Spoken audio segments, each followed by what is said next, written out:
बिस्मिल्लाहिर्रहमानिर्रहीम। अस्सलाम वालेकुम। सैयद फवाज़ हैदी आपसे मुखातिब है। उम्मीद है कि आप खैरियत से होंगे, ठीक ठाक होंगे।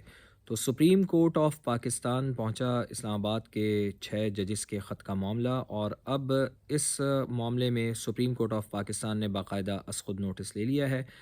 7 रुकनी bench supreme court of Pakistan ने तश्कील दे दिया है, जिसमें मुअज़्ज़ज़ जज साहिबान भी हैं। और ये बेंच अब बुध के रोज़ अपनी बाकायदा समाअत का आगाज़ करेगा। इस केस को टेकअप कर लिया है सुप्रीम कोर्ट ऑफ पाकिस्तान ने।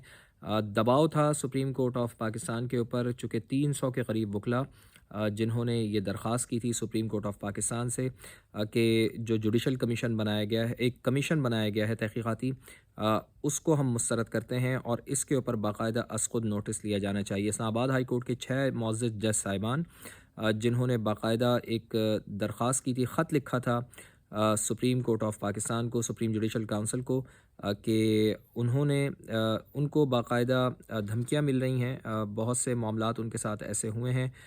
इसका अब खुद नोटिस बाकायदा ले लिया गया है सुप्रीम कोर्ट ऑफ पाकिस्तान की जानिब से।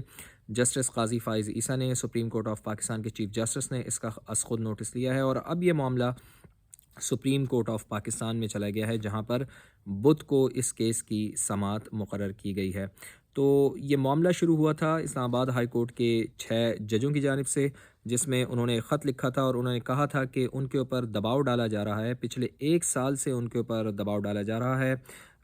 और जज साहिबान की जानिब से ये भी कहा गया था कि अब हमें बताया जाए कि इसका क्या करना है, चूँकि इससे पहले जस्टिस शौकत अज़ीज़ सिद्दीकी के ऊपर भी दबाव डाला गया था, जस्टिस काजी फ़ाइज़ ईसा के ऊपर भी दबाव डाला गया था। तो उन जज साहिबान ने बाकायदा तौर पर ये लिखा था कि हम आप जितने तो हम बहादुर नहीं हैं, तो अब हमें बताया जाए कि इसका क्या करना है। हमने chief justice Islamabad high court से भी कहा था, तो उनकी जानिब से हमें यकीन दहानी कराई गई थी कि अब ऐसा कोई मामला नहीं होगा, अब किसी किस्म की कोई मुदाखलत नहीं होगी। लेकिन इसके बावजूद, उनकी यकीन दहानी के बावजूद भी ये मुदाखलत चलती रही। तो ये मामला पहले गया सुप्रीम कोर्ट ऑफ पाकिस्तान के चीफ़ जस्टिस काजी फ़ाइज़ ईसा साहब के पास। तो फिर उन्होंने फ़ैसला किया मुअज़्ज़ज़ जज साहिबान के साथ मिलके कि इसके ऊपर एग्ज़ेक्टिव के साथ एक मुलाकात की जाए। तो वज़ीर आज़म के साथ मुलाकात हुई, और वज़ीर आज़म से मुलाकात के बाद फिर कमीशन की तश्कील दी गई। यक रुकनी कमीशन था जस्टिस साबिक़ चीफ़ जस्टिस तसद्दुक़ हुसैन जिलानी की सरबराही में। लेकिन आज साबिक़ चीफ़ जस्टिस तसद्दुक़ हुसैन जिलानी साहब ने भी माज़रत कर ली कि वो इस कमीशन की सरबराही नहीं कर सकते, चूँकि बराह रास्त दरख्वास्त की गई थी मुअज़्ज़ज़ जज साहिबान की जानिब से कि सुप्रीम जुडिशल काउंसिल इस चीज़ को देखे। तो उन्होंने कहा कि ये उनका दायरा इख्तियार नहीं बनता। तो इत्तलात ये भी आ रही थी कि जस्टिस तसद्दुक़ हुसैन जिलानी ने माज़रत की, जिसके बाद चीफ़ जस्टिस ऑफ पाकिस्तान ने इस केस का खुद नोटिस लिया है। तो पाकिस्तान की तारीख़ का ये एक बहुत अहम केस है, चूँकि इससे पहले भी हम देख चुके हैं, ज़ुल्फ़िकार अली भुट्टो के केस में भी देख चुके हैं कि उसमें मुदाखलत हुई है, मियाँ नवाज़ शरीफ के केस में हम देख चुके हैं कि मुदाखलत हुई है।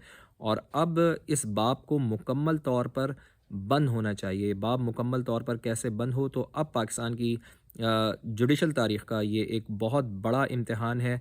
और सबसे बड़ा इम्तिहान ये होगा कि जिन लोगों के ऊपर इल्ज़ामात लगाए गए हैं, उनको समन कैसे किया जाए, उनको अदालत के कटहरे में कैसे लेकर आया जाए, और जिन जज साहिबान ने इल्ज़ामात लगाए हैं वो उसके सबूत में फिर क्या चीज़ें वो उनके अदालत के सामने रखते हैं। तो आया अदालत में जब पहली हियरिंग होगी, तो फिर अदालत इस बात का भी तयन करेगी कि एग्जेक्टिव के ऑर्डर से एक कमीशन की तश्कील दी गई थी, तो उसके बाद क्या अदालत का ये दायरा इख्तियार भी है कि ये केस सुना जा सकता है या नहीं सुना जा सकता।